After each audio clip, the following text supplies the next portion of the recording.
අඩු මේ මම අර කිව්ව කෙල්ල. බලන්න. ඔය අරකිනේ බං. මම ඕකව දන්නවා. බං. අයියෝ අඳුරනේ උන් ඉන්නවා බං. ඔගෙන් නම් හාමන කර දෙයක් තියෙන තෝගිල තන්දිල්ල බං. ඔච්චර දන්න උන් ඉන්නවනේ. අඩු මේ එහෙම අදහසකුත් තියෙනවා. හැබැයි ඒක හොඳ ආදායමක් නේ බං. මම තන්දිල්ලන්න. ඔව් උඹ ඉන්න බං. හොඳයි. හොඳයි. කට ගන්න තව එකෙක් එනවා ඉන්නේ මදිවට. නෑ ඔබට ඉන්නේ නෑ.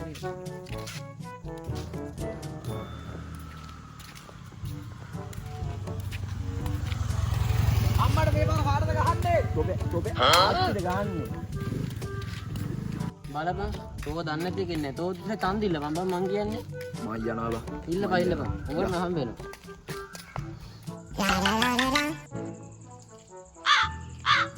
යන්න සියල්ල දත් වෙනවා.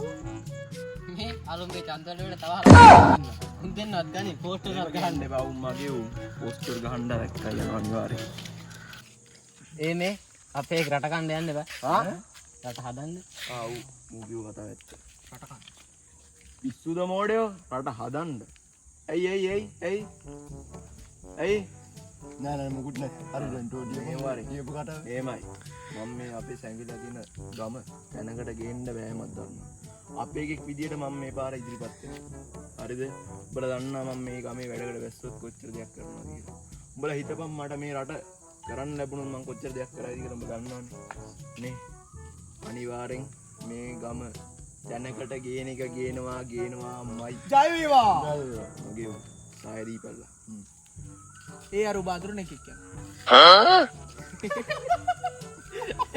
මේක හරියන්නේ නෑ නෑ සිරාට මම චන්ද හැමනා උඹ ඉන්න ගන්න ඔබ ඉන්න බෑ.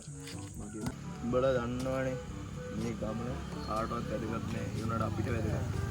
මේ පාර ගහන්නේ. දැන් අම්මට බලන් යන්න. හැමතිස්සෙම මේ පාර ගහන්නේ කාටද කහ? උදුම වදයක් තියෙන්නේ.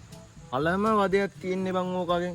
මූයි මායි උදේද්දිත් කාටද ගහන්නේ පුදුම වදයක් බං මේක. එන භීෂණයක් වෙලා ඈ. පුදුම වදයක්.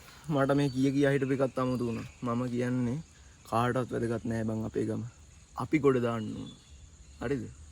මේ ගම අපි තැනකට ගේන්න ඕන බං. උඹලා දන්නා මං කොච්චර මහන්සි වෙනවද කියලා. නේ? උඹලා දන්නවනේ. අන්න ඒවයි. මේක නෙමෙයි. උඹ දැන් ඔය කීව විදිහට මේ කරනවද බං? පිස්සුද බං? රටේ ගොඩ යන්න තියෙන එකම ජොබ් එක තමයි ඡන්දෙ ඉල්ලන එක. උඹ මගේ ලේකම් වෙන මං උඹට 125ක් දෙනවා. සිරාවටමද? සිරාවට කියන්නේ. උඹ ඉල්ල අපි ගේමක් ගහමු. හරි උඹ ඉල්ල. අනිවාර්යෙන්. එනං ගහමු හරියට. මේ ඉන්න. කාටද ගහන්නේ කියලා කියන්නේ නේද? සිරාවට. ඔව්. හරිද? ගානේ උඹ.